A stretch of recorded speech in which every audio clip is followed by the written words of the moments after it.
Hospital officials will not talk to us. Some school officials tell us that 2 teenagers here are in stable condition. 2 of their friends were killed in a vehicle accident. All of them were heading up to Connecticut from Brooklyn.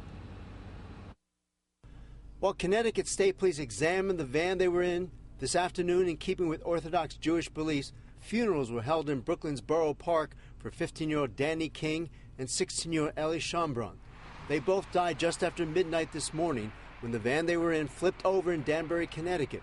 11 young men and teens were on I-84 in the van, driven by a fellow student. They were heading to a yeshiva boarding school in Waterbury, a Torah Shmuel. In Danbury, on a sharp curve, the van left the road and flipped over and down an embankment. 9 of the passengers survived, some with minor injuries. King and Schombrun were declared dead at the scene. Sounds like they weren't wearing their seatbelts. It's certainly a possibility, but it's the 9 survivors that were transported. Part and parcel of the investigation will determine what their injuries were, how their injuries were caused, and we'll be able to establish pretty concretely whether or not restraints were being used.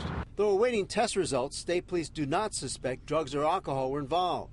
But the possibility the 21-year-old driver fell asleep is being examined. Because the boarding school in Waterbury, like much of Connecticut, had no power last week, the teens had gone home to Brooklyn. They were returning to attend the first classes Monday. School officials say grief counselors are trying to help their classmates cope. They both were extremely academic. They both did very well in school. They were friends with everyone in the school. According to the state police, the driver of the van survived. He will be questioned by investigators later this week.